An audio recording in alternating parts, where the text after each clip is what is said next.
also done at least 30 to 40 maybe books for Disney Hyperion, for like Sophia the First, Lion Guard, Henry Hungo Monster, and stuff like that. And what about this book you have in front of you? What is your brand new book that you... Yeah. This is the one, yeah. So this is my latest graphic novel by Random House. Actually, it's Dial Publishing, which is a division of Random House. But The Lucky Scramble, this is it's a graphic novel. It's a kind of a hybrid graphic novel, so there's lots of writing in it as well. But it's basically about 5 very different competitors all converging on a speed cubing national championship. Was there anybody in your life that might have been some kind of inspiration for this book, Lucky Scramble?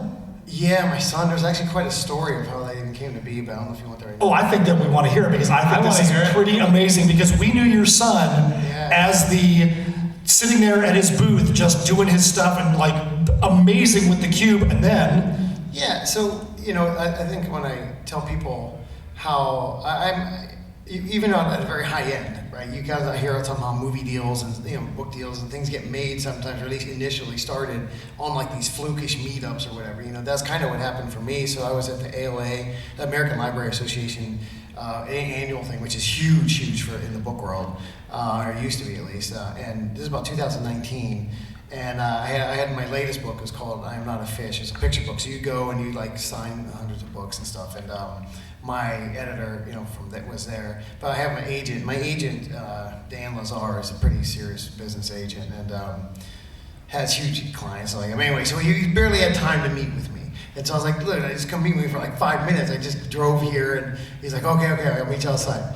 And it's funny, like a lot of agents, like especially big time agents, they kind of, if you're like have a hot property, you're their best friend. He'll answer me in 2 seconds if you got something going on. If he feels like something's kind of like not a big money thing, all of a sudden I can't get a hold of him. But we're standing outside talking, and my son's there. He's 12 at the time, and he's holding a cube. And Dan asked him if do you know how to solve that? Not how fast, or just can you solve it? Because most people have never seen anyone solve a cube ever, really. And he's like, well, yes, I can. He's going to scramble it up. So Dan scrambles it up. And Andrew solved it probably about 10 seconds. I mean, he's really fast at that point. And it just blew Dan's mind. Like, he'd never seen anybody do something like that. And he's like, wow. And he's like, I was like, yeah, there's a whole world around competitive speed cubing, what they call it. We go to competitions, stuff like that, around national competition stuff. And so he asked Andrew, well, what's like the fastest, is there a fastest time ever? Yeah. He said, well, yeah, the fastest time at the time is 3.49 seconds, but I think that guy had a lucky scramble. And Dan says, lucky scramble. He goes, Andrew, tell your dad, and I'm right there, of course, but he says, tell your dad his next book should be a book about a boy who, by way of learning to solve a Rubik's Cube, learns to solve his own problems in life. And that was it right there. And I went in, and so Andrew had the cube, and this is with, the head people of Random House and stuff were all there at my book signing and stuff. And they're like, I had the knowledge, the ability to do a graphic novel, and I also had an extreme knowledge of this world that had never been written about. And they're like, we're combining that with a toy that's the highest selling toy in history. And so from that chance meeting, this is my biggest book deal times 10 probably. Oh, I remember when you did your book signing, and some people we know went down to the book signing. I wanted to talk about that. He had this book signing at the library, and I think Celebration Library, is that what it was? Yeah. And it was packed. And I'm standing there waiting for Peter to come out to do the presentation and present the speed cubers. And I hear all around me. I start looking around. All these kids are just holding their cubes, solving and waiting for Peter to come out. It was crazy. And then he brings these 2 guys out, and they look at the cube, put it down, and what just happened? No, that was the world champion, a world record holder, Max Park. That was crazy. It is. And you discover, like, a lot of people don't know about Comic-Cons, and you discover there's a whole other world with thousands, hundreds of millions of people who were into this cubing thing, and it was amazing.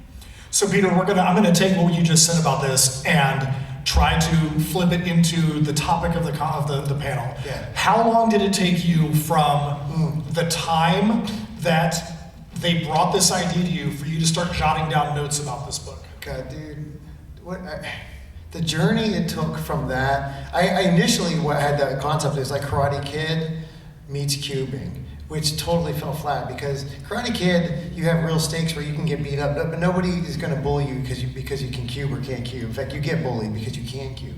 And so that kind of fell flat. And it took me, now this is 2019, so then we went into the wonderful year of 2020, came after that, and so I ended up doing many drafts, and I ended up going like at least 50 totally different drafts just to my agent to get to the deal.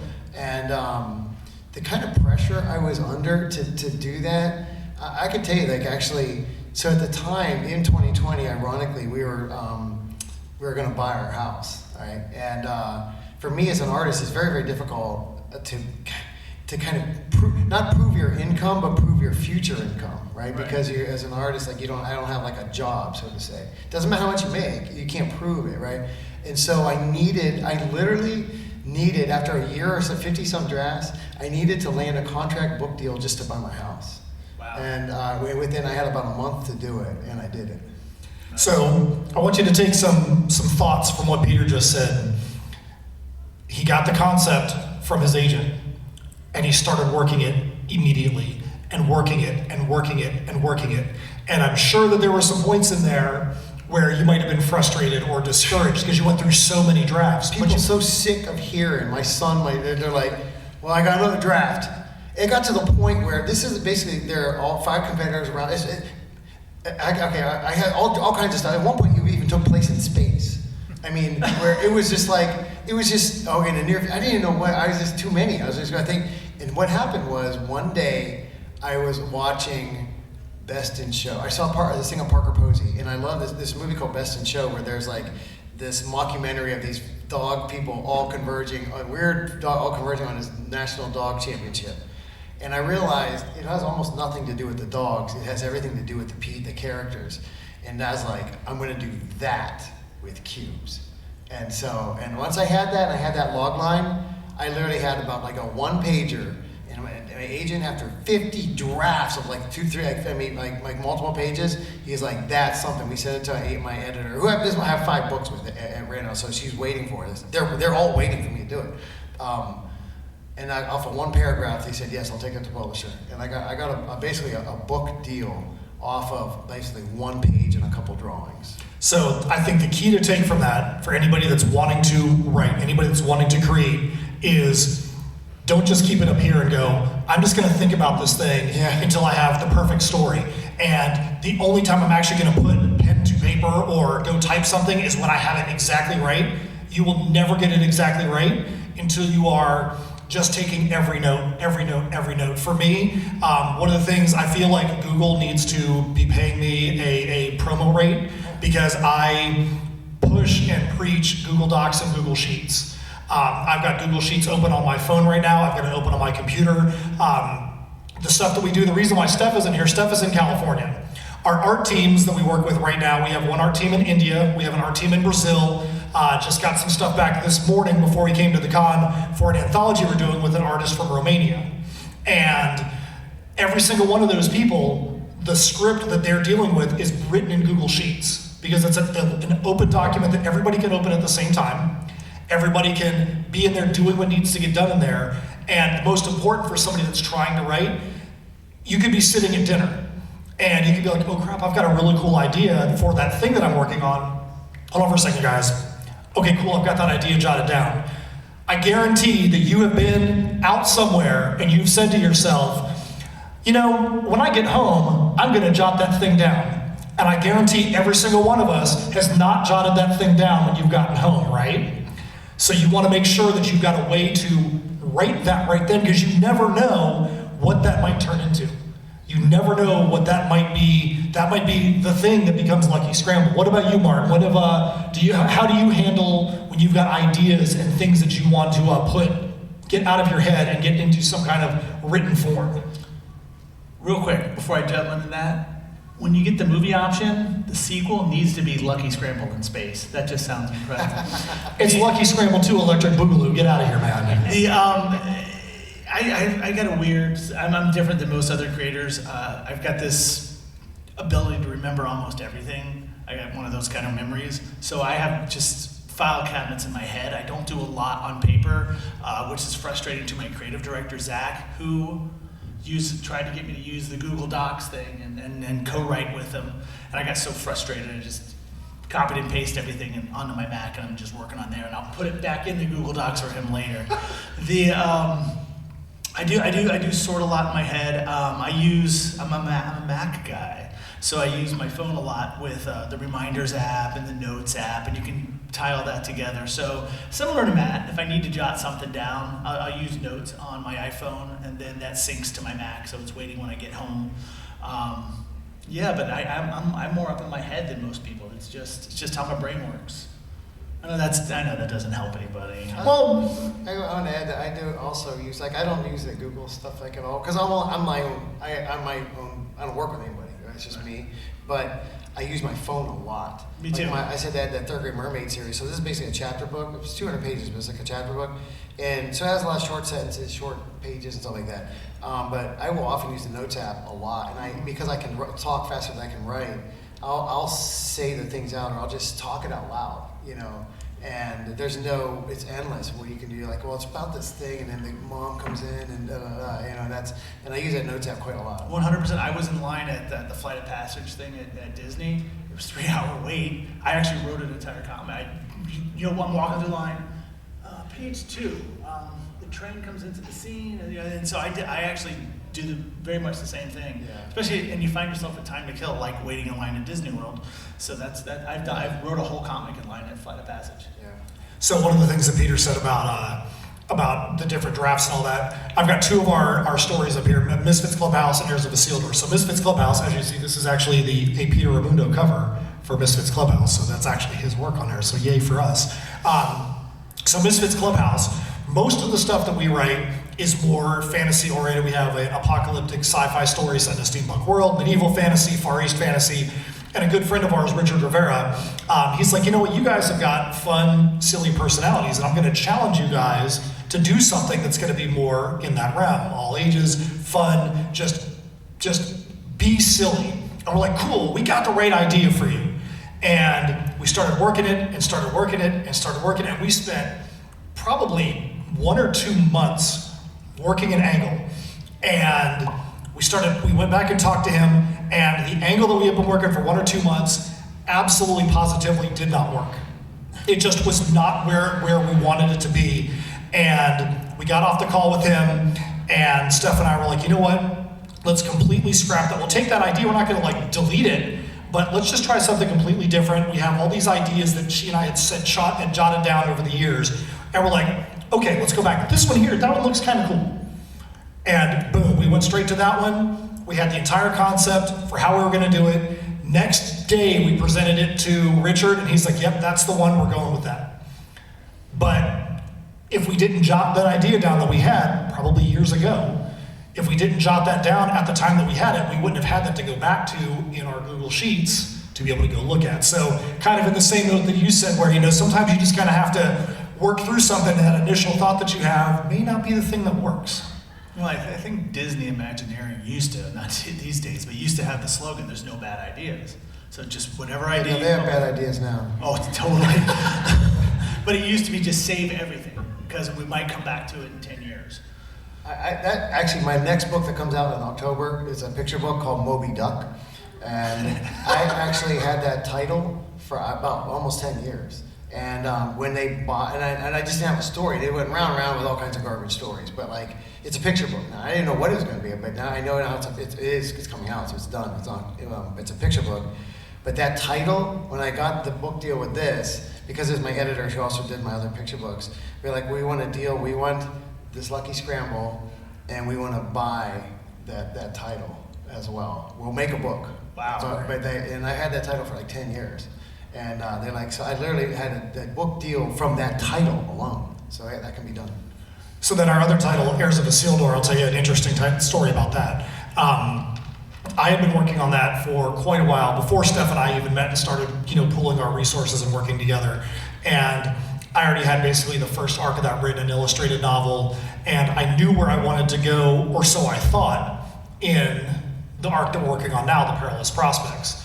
But I was too close to all the notes. I had so many notes, and there were so many octopus arms that I could have been like, well, yeah, we could do this, and then we'll have this other thing over here, and then there's going to be a side character, there's going to be a side character for that side character, and we're going to have all these things, and I couldn't figure out where to start.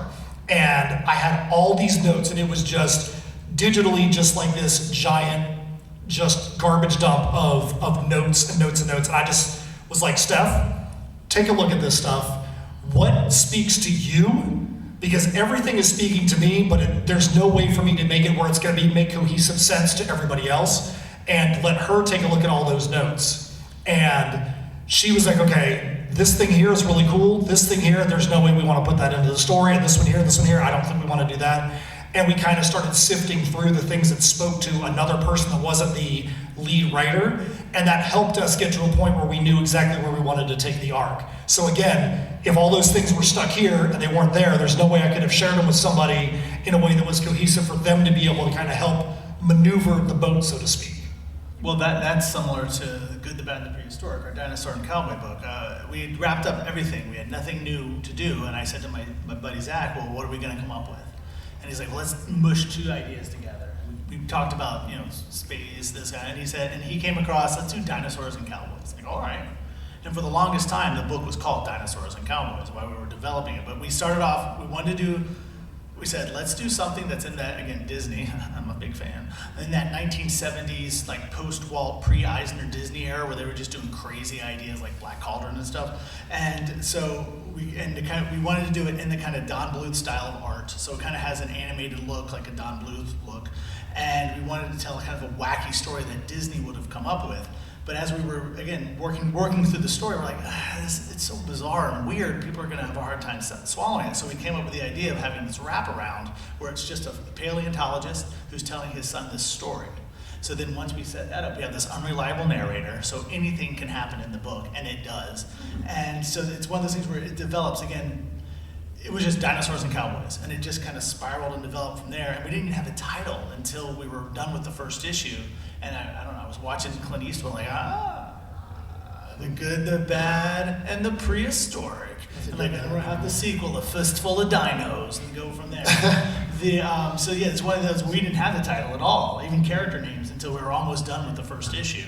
And it just fell into place when I watched some old Eastwood film. Like, hey, I think I was watching Unforgiven, and it got me thinking about the other movies.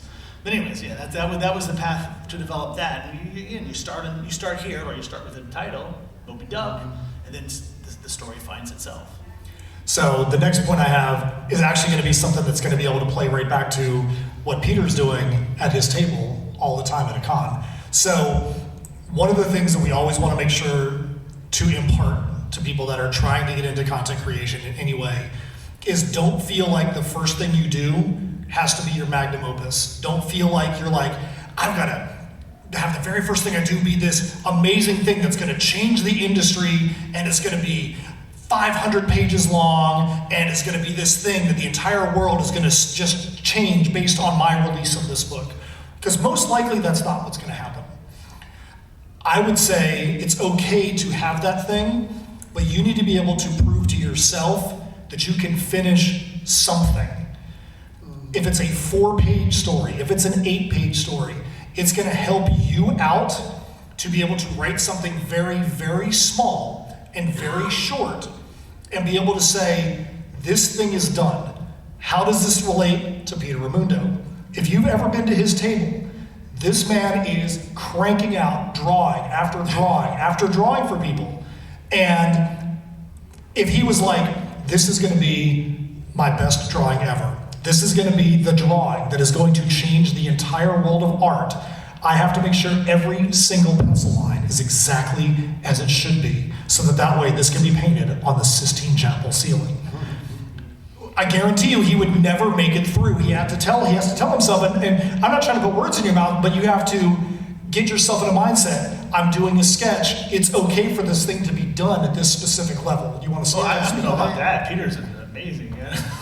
I agree with that.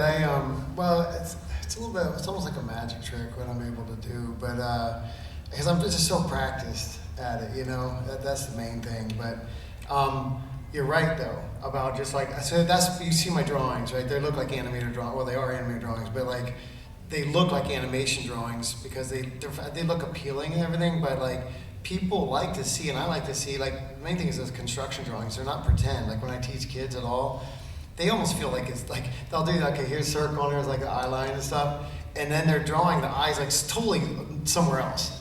You know, I'm like, what is that? Like that line there called the eye line is for the eyes. It's not for decoration, you know. But I think, so for me, though, I use those construction lines a lot, and I know people want to see my thought process, and that's why I draw really light, and, you know, as I draw. But you're right about that. But you know who that reminded me of is Prince, the singer?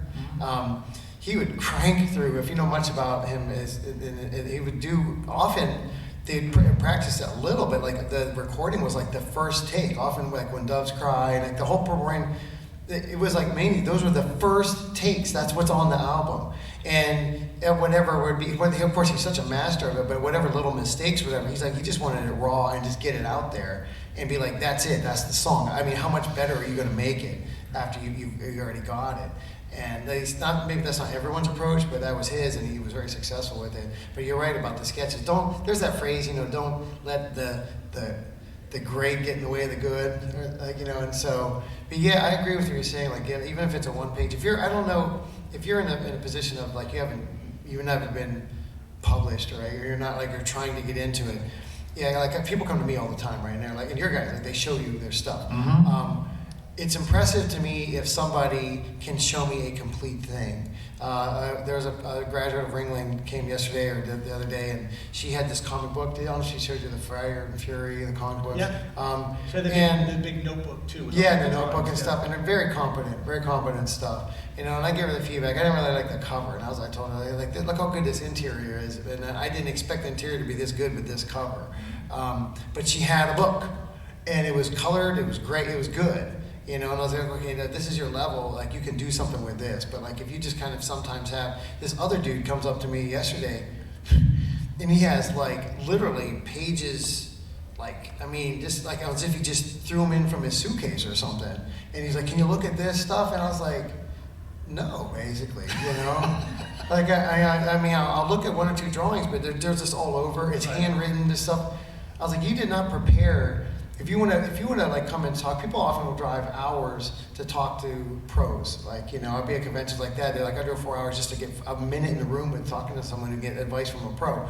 And so if you're gonna do something like that, that can be the break, right? Like talking to my agent, talking to other, you know, I said stuff for Spider-Man. I didn't apply for that. I know people who do that, who know people. But if you're gonna talk to somebody, you know, we're casual with each other and stuff, but there's also a demeanor of being professional as well, right? And it's like, if you can't even come to me, you want me to look at your stuff, like, I mean, I'm as high level pro as you're gonna kind of get, you know, maybe not the sales aren't there like, you know, like Tom McFarlane or something, but I work for Marvel too, you know, and like, you're gonna come talk to me, don't come to me with pages of wrinkled stuff. Right? I mean, sure. I'm going to throw that right. I don't want to look at it. Why are you wasting my time with that? And the drawings actually were okay. They were, but I'm like, you're wasting your own time by coming like this. Be a pro. And rather have 5 pages that are nice. I said, put it in a computer. Type this in a computer. Give it to me and show this someone, not just me, but like someone of relevance. Be a professional. You know, even as best you can. Well, that girl from Ringling, you know, she was shy, of course. Yes. What I found impressive about the book that she had her drawings in was she did turnarounds for the characters. She did, yeah. Her work, she's good. Yeah, that's somebody who knows what they're doing. You know? Yeah. So a turnaround is when you've got forward, backward, side, maybe a top shot, just different things that are going to show. That static. I mean, but she would have a character and you would see different sides of their heads, and things like that. I was impressed. Irving Santiago. Yeah. You want to talk about... What's going on, Irving? You're about talking about coming as a professional. UltraCon. and the thing is coming as a professional doesn't mean that you are a professional. It means present yourself that way. Yes. I'm a soccer official. I've reffed for 25 years. I've reffed over 5,600 games. That's a legitimate number. That's not me just pulling some number out of the air. That's a lot of games. I've reffed a lot of games with a referee that is their very first game ever. And what I tell them is it doesn't matter if you're the dude that's reffed 5,600 games or the person that's reffing their first game. the audience that's out there, the teams, should not be able to tell the difference in the way that you present yourself, the way that you're dressed, the way that you put your shoulders back and you walk on the field and you come out there ready to do the job. So I think that's what Peter's talking about, where you could be somebody that has never done anything in that respect. If you present yourself with a professional demeanor and professional display, Peter should never be able to tell if this is the first time you've presented it to anybody or not, based on the way that you are presenting it. I'll third that. After working in film and television, before I got into comics, I had to get a real job. And I applied at a multi-billion-dollar law firm, one of the biggest ones in the world. Why, I don't know. And it was for an IT job, and I had never worked IT, but I presented myself, and I came dressed professionally. I spoke eloquently as my middle school education could muster, and of course I landed the job with zero experience because of how I presented. And they even said that later. Well, the way you presented yourself, we hired you based on that. So it's, again, I don't say fake it till you make it, but at least if you want to be a professional whatever, present yourself as a professional whatever, not as, I'm a fanboy, I love comics, That's my We're going into, we somehow segued into that, but that's a really, really big deal. I can't say that enough too. And even in publishing and like big, I don't know what you call them, but like the big league type of publishing, like one of the big things is, it doesn't matter how good you are, if you're just not nice, if you're rude, you're inconsiderate to other people, that alone that could like put you on the blacklist for forever. It'll follow you. Yeah, it'll follow you forever. Never be rude. I don't know if you guys this is the first time we've ever sat next to each other, but I can tell you, I give my all to the people that come to my table. And I give them like my heart and soul if they want advice from me, and I tell them totally honestly. I often am choked up when I'm talking to people. Sometimes, sometimes when you interview me, like when I'm telling a story, I mean it. And I think that being sincere and real like that is important. Just when you're talking to somebody who won a big break or whatever, that alone can come through. Well, without naming any names or without giving it away. Well, I'll name names. Well, no, yeah, I know you will. I'll tell you a compliment about Peter. The other day, there was an interaction with somebody at his booth, and he's only 2 booths over from me, and just there was nobody in my booth, and there was a line at Peter's booth. Imagine that. And there was an interaction with somebody at his table, and I had interacted with the guy before, and so I knew that the guy had a genuine heart to want to do nice things, and came up to Peter to do a nice thing, but it was a kind of a bizarre thing in a sense. There was nothing inappropriate about it, but it was just what that guy thought was nice was just kind of weird. There's no way that guy would have ever known that it was weird based on the reaction that Peter had to this guy. Peter accepted the gift graciously, fist bumped the guy left, and I was very impressed in that because I could see it. I'm like, this is weird, what's going on over there right now? But the point there was that guy left the show and he's gonna remember a good interaction that he had with Peter. Peter easily could have been like, dude, what is this? And that guy would have left, and that might be the only thing he is ever gonna remember about Peter is if he would have reacted to him in a way that wasn't good. Think about that. You never know. You never know where your break is going to come from. So make sure that you're planting your seeds wisely and not planting poison out there, or not planting weeds out there that could come back and bite you in the long run. Well, let me stroke Peter's ego a little more. I'm a big fan, but if you don't know, Peter was the animator for Nani and Lilo and Stitch. And I was joking with Peter's wife, Dorothy, that we're going to start a drinking game for all the people that came to his table yesterday asking about the live-action Lilo and Stitch movie. And Peter was so gracious with everyone, never said, enough! This is the 50th time I've been asked about it. So again, kudos to Peter for, again, like you say, the interaction with people. You leave a bad taste in someone's mouth, and then you tell him, hey, that Peter, you better stay away from him, he's rude. Well, I gotta say, I don't know, this is not a panel about me, but like, it could be. When I was in college, I always had big dreams of working on famous stuff. I knew I wanted to work on big time stuff, and I went to this Comic-Con. I had no money, man. It was in Columbus, Ohio. I went to the Columbus College of Art and Design, CCAD, And I spent some of my last money to go to a Comic-Con. Now, Comic-Cons are different back. This is in the 90s, early 90s, 91, 92. And Todd McFarlane was there, a couple other people, and this one dude, a big-time comic artist, I won't say his name though. I had his book, and it was so great. And he was there, that's why I went there, to have him sign it. And I walked up, I waited in line, I had no money. I'm talking, I sacrificed food to meet this guy. And when I walked up to him, he's busy talking with, like, he's another dude, these are A-list, like, comic artists. But I could not wait to meet this guy. He was a pro, wanted to be in this I wanted to be in his shoes one day. And I was like, oh man, I go to Columbus College of Art and Design, like here in town, and I just really want to meet you. He takes my book. He's talking to somebody. He's like, yeah. He's still talking to the guy. He's like, yeah, sign his name. Here you go. And he just keeps going. He didn't even look me in the face. I was, that was like 30 years. I'm still mad about that. And he's a famous guy. And I still have that book just as a reminder. I was like, if I ever get to a point where by some miracle, like somebody wants my autograph, I will never give that interaction to somebody. And I sign, I don't know if you guys know, I sign a lot of autographs, a lot. And I meet a lot of people. And like every single person I know, I never want them ever to come up to me and be like, that guy didn't appreciate me as a person or whatever, That's a big deal. I'm talking talking to fans, but like in general. So every person in this room, you're going to be content creators. There's some likelihood that you will also become kind of famous or work on really famous stuff. And you'll have a table and you're going to have people come up to you and they wait 2 hours to see you and or like drove 4 hours just to meet you. And then when they walk up to you and they're in tears because they want to say how much that movie meant to them, you'll be in that position one day. And man, I'd say don't meet your heroes. They're coming to meet their hero. And you have to be that person. You have to be humble and appreciate, like, they paid for you to be here. Anyway, that's never be that person that didn't even look at me. And let me tell you, it doesn't matter if you are Peter Raymundo doing stuff for Disney.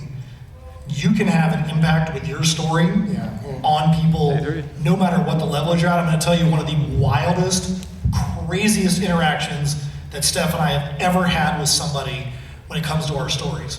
We have a medieval fantasy book called Tales from Nocturnia, and it's about an executioner who's trying to get out of the family business, and he's trying to do the right thing through all these crazy things that are happening in this kingdom.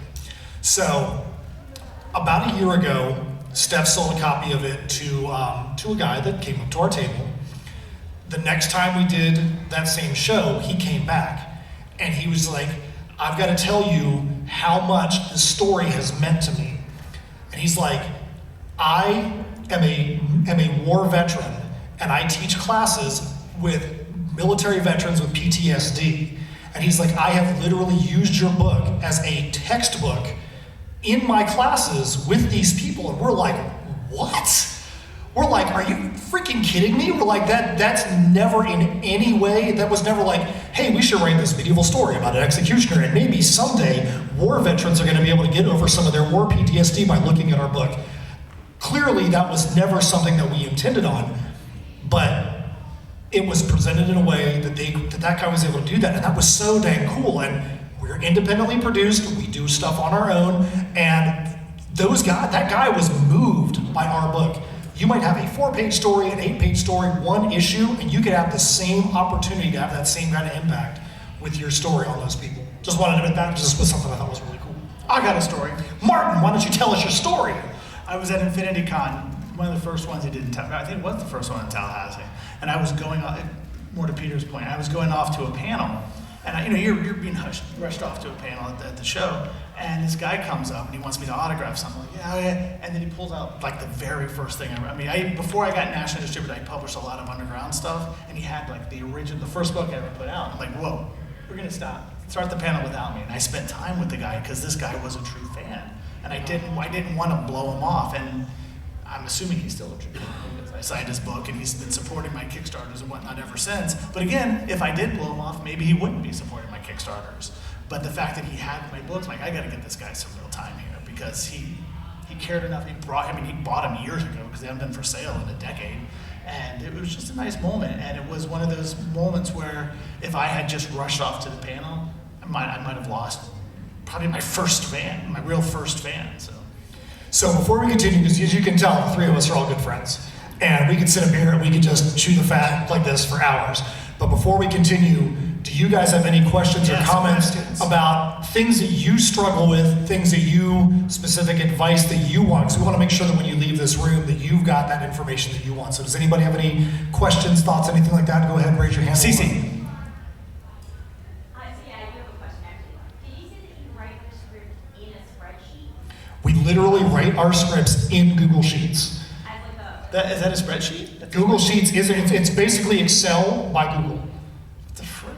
And and I can tell you right now, we literally do write our scripts there, and the artists that we've worked with have loved it, because if you've got page 3, panel 1, it's just a row across. If we're like, you know what, we need to add another panel into that page, well, let's go in there, add row, let's go, okay, now it's gonna be, this is gonna be page 3, row 2, or your panel 2, we just go straight down like that, that's how we do it. In all fairness, when I worked in TV, that is true. A television, like a sitcom script, it's a grid, it's just 2 columns, but it is a grid with direction, dialogue, 1, 2, so I guess I can see it, yeah. That's it.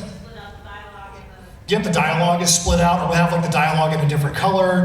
And then when we were dealing with multiple artists on a certain project, we could have like one color, or one column is going to be for, received the pencils and inks from this guy, and it looked like you put it there, or like put a color there, or the date. Got the flats back here, all the way down the line, so we can keep track in one spot as to how the issue is kind of flowing without having to go to 12 different places. And the big reason why we do that is so we don't have somebody go, oh, well, my mistake, I didn't get the email that had script revision 5.3A, I was working off 4.6B.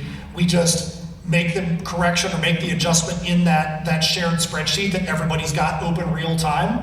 And there isn't this version, that version, it's the one version that's right there in the document. In all fairness, Rob Multari, which I think we all know, he actually uses a program called Trello, which it's a similar block thing where I think he puts each page of script in its own block, and then people move it. There's columns, they move it, now it's in pencils, now it's in inks, and et cetera. So everybody's got their own system, everybody's got their own style, and I've never even heard of doing spreadsheets. Yeah, I'll show you, if you come over to the booth, I'll show you like how we set up our script in there. It's actually pretty wild. It actually probably looks better on a computer than it does on a tablet, but I'll show you how we actually have those things set up. Question number 2. Come on, you're done. Yeah, there we go.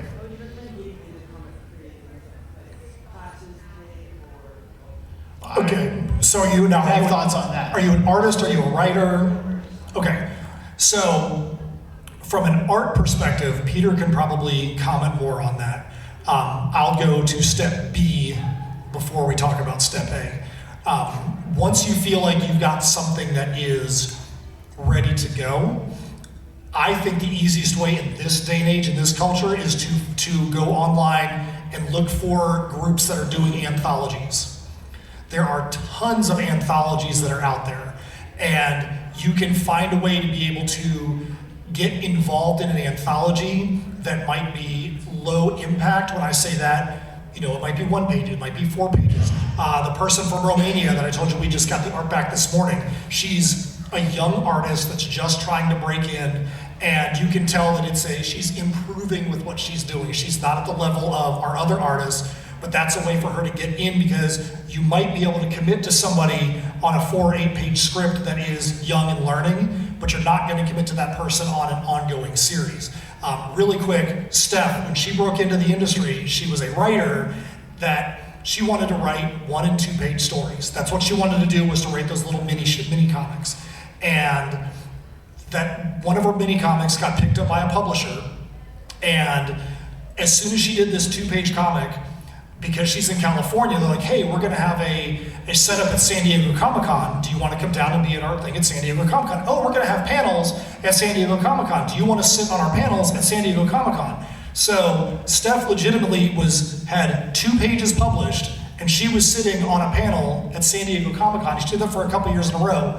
You never know where your break is gonna come from, and hers literally came from doing that. If she didn't do that, I would have never seen her art that was the thing that got the two of us talking in the first place, and this we wouldn't have in Symmetry Creations if she wasn't doing those things. Did you say you're an artist or a writer?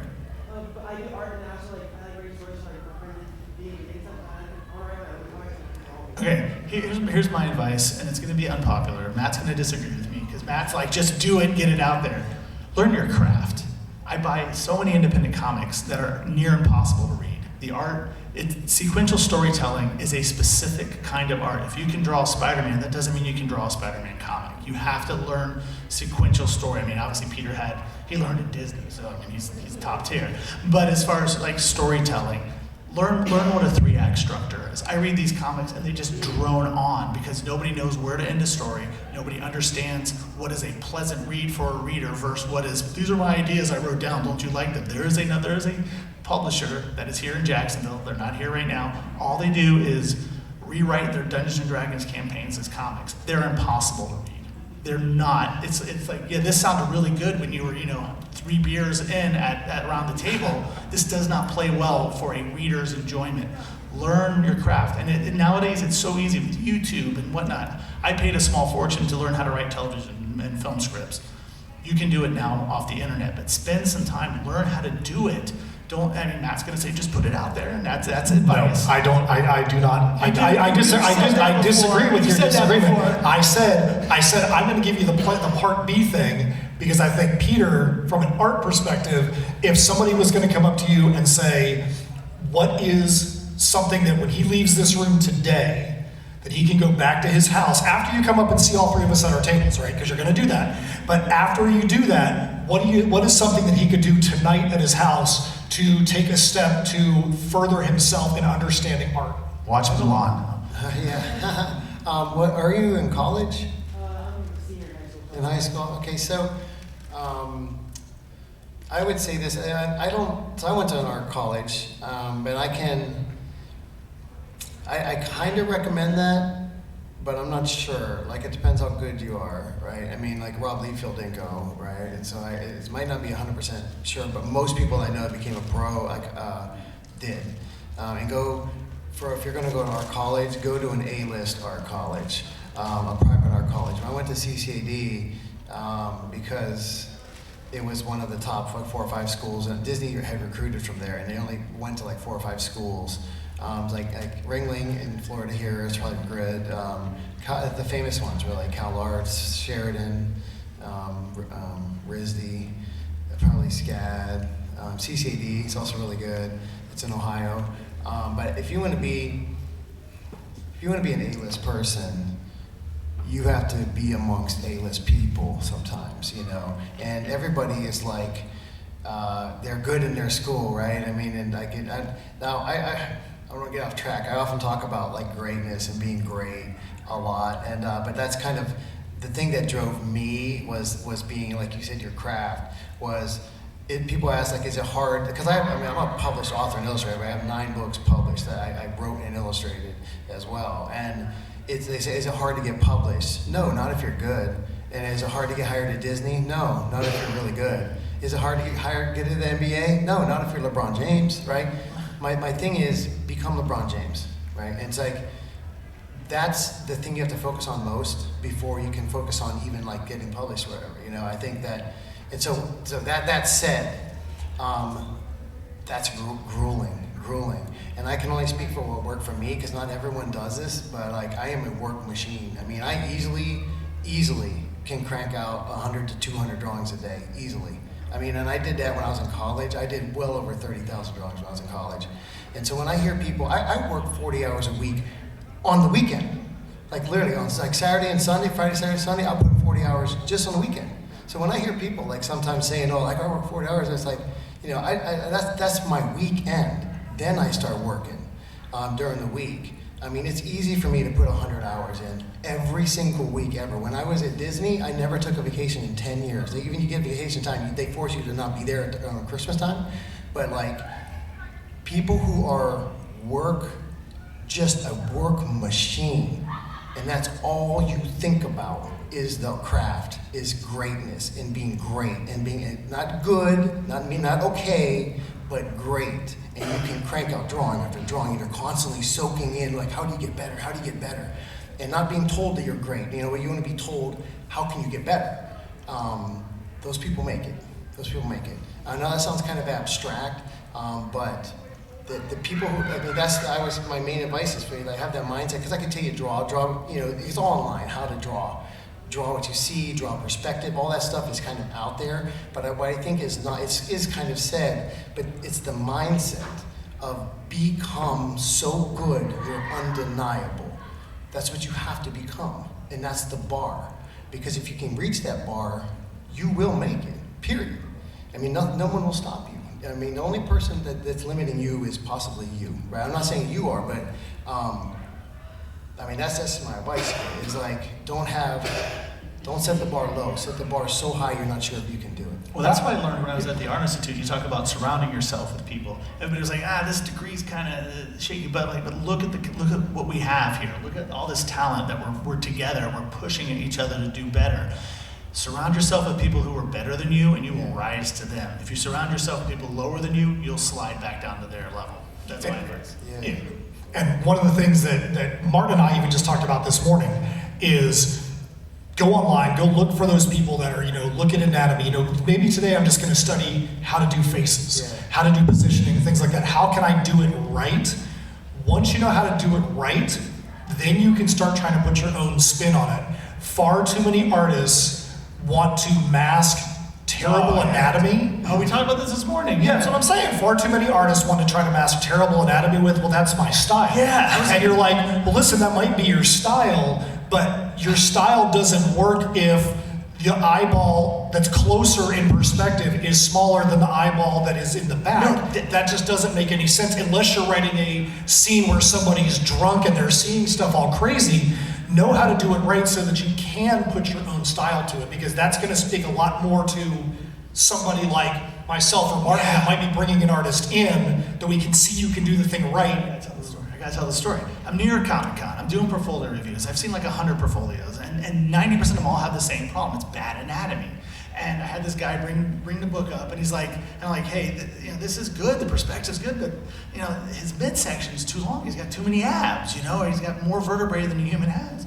And he's like, that's my style, man. And he started getting indignant with me. I'm like, yeah, but it doesn't look like a human being. Your style can be whatever it is. Like, you've worked in multiple styles in the Disney films, but they still look like humans, or they look like whatever character, Stitch or the horse or whatever. But it's. And also, don't argue when someone gives you a critique. If you go to someone to ask them to critique you, and then they go, hey, you might want to work on this, don't freaking argue with them, because you're never going to get a job like that. That happens. I don't know. I can't believe that happens. Everyone is different, but you're right about that. But I was going to say, if sometimes people will come up to, there's cons, I do a lot of different stuff. I go to schools and stuff like that as well. But especially if you're going into high school or college, if you want to get advice sometimes from a high-end pro, this is a small tip. Not I said it for me, but kind of for me too. But if you go to high-end pro, you go to meet him at a con, and say you want to talk to Jim Lee or whatever, right? And you want him to look at your stuff. Don't go up to Jim and say, I'm an artist, I got my portfolio, I wonder if you can look at it. Go up to Jim and I just bought $300 of stuff from your stuff and from you because I respect your art. But while I'm here, can you look at my stuff? That sounds small, but I've also done that. And because I'm telling you, they will look at your stuff. If you respect them, they will give you bought their time for a couple minutes. And do that, because if people want to do your favors, but it's like give. So, because if you're saying you're in high school, the amount of knowledge that you have to gain still is so big. Get it anywhere you can. And I want to tell a small, short Glenn Keane story. I don't know if you know Glenn Keane. Glenn Keane was maybe one of the greatest artists or animators, maybe in history. He was a supervising animator on The Beast, on Ariel. He did Tarzan. Aladdin. He's great. He's super, super great. If you ever look at stuff on The Beast, he's unbelievably good. He could draw so well. Okay, so when I was talking about being around people that are better than you, I've always been pretty much the best, like everywhere I was, like in high school. So I had a full ride to college. In college, I was like the best student in college. And then when I got hired at Disney, I was chosen the top 10 in the world out of about 60,000 people. So I mean, I was really good. But then at Disney, that's everyone, right? I mean, literally they only hired 10 people a year. And everyone was so great. So we're working on this thing that's called John Henry. It's a short animated film. And so Glenn's there, and we're like drawing this guy. They had a pro football player there, a football player, but he was like can't look like John Henry, basically. But so Glenn, we're doing figure drawing. Now, I'm in a case where even in college, people wanted my autograph, just like just to sign their board, or the teachers were often watching what I was doing in college. So when I get to Disney, Glenn's coming around, I was scared. I was like, oh my God, there he is. And every single animator, every person in that room, he's like, no. And you take out a piece of paper and you'll put it over your thing and he'll like draw something up. And I'm like, oh man, here he comes. And I'm trying to draw as good as I could, And then Glenn comes over. First of all, I just couldn't believe I'm standing next to Glenn King. And so then he comes over, he looks at my thing and he says, no. And so he takes a piece of paper, puts it on top. And with this dull pencil he uses, he's like, the neck's really like this. And he's like, in like literally like 30 seconds. It was like way better than anything I've done to this day. And then he moved on to the next person. I wanted an autograph. I wanted to be like, hey, Glenn, he was that good. But that's the level where you're the best. You don't want to be the best person in the room, right? Because you're not going to get better. I got better because, Glenn set the bar at that day for me. This is when I was kind of new. But I was like, I want to be like that, where I'm so good with that pencil that people are like, other artists are almost scared to be around me, So we're gonna So we're gonna have to wrap this up here in a second, but you definitely had a question. I want to make sure we get your question. I was just going to follow up on something we had in discussion. Like, how do you handle burnout? Like when you're in college and that's all you're doing is just sharing for other people and you are doing it because it's a project, you're not your own stuff. How do you handle the burnout? Are there times you get it's over? And what do you do? I'm sorry. Yeah. I know I keep yapping, but I work a lot, right? And I do get kind of burned out. What I do is I kind of usually, I take small breaks. Not like I could never be off for like a day, but like for like the evening, yesterday you got a little burnt toward the end of the day, yeah. I got tired, yeah, by the end of the day, right? By the end of the day, I get tired. I actually have my arm gets sore, stuff like that, but like, it's important for me to sometimes have, like, it sounds small, like, I'm more of an adult, but like having a good dinner, right, with some friends or something like that. So like, we might go hang out later or something like that. We are, don't start that nonsense. We know we're going to dinner tonight, so don't start this eating nonsense. But like, that's important, and also to surround yourself with positive people, right? Because negativity is like a cancer, man, in your mind, and that burnout sometimes comes from that. You have to be happy. I come to these cons, I love some of these people, man. I just see them, I'm energized by seeing them, and I know sometimes that people, I know that Martin's kind of a fan of mine looking at my stuff, and when I'm drawing, and sometimes like I see other people and I'm like, oh man, you thought, he's watching. Wait till I'm gonna. I was doing this drawing of Mufasa yesterday, and I kind of knew you were watching. The girl that bought it was watching me, and there's a whole crowd kind of watching, and I'm just like, lines. I put extra lines, but it's just because I wanted but I feed off of that positivity, right? And look at Martin is blushing over here. Yeah, I remember watching, but and then I got other people like.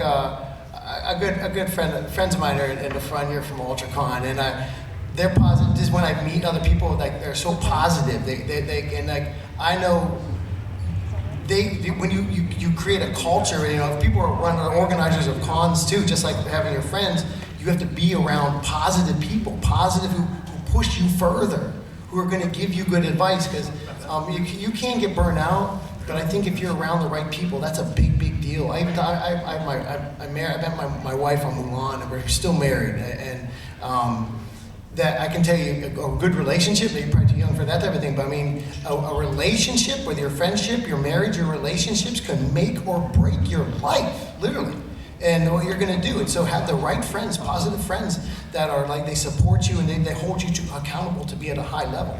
And I think that kind of helps. That's not exactly your answer, but it prevents that kind of thing. I mean, I'm constantly surrounded by people who depend on me, who I know a lot of people kind of look up to me, and I just feel like, oh, you haven't seen anything yet. And that's kind of like my mindset. So we're going to have to wrap this up because we don't want to get in the way of the next panel. And if there's any question that you guys have that you weren't able to ask right now, or you would feel better asking it in a private situation, the three of us are literally right beside each other on Artist Row over there.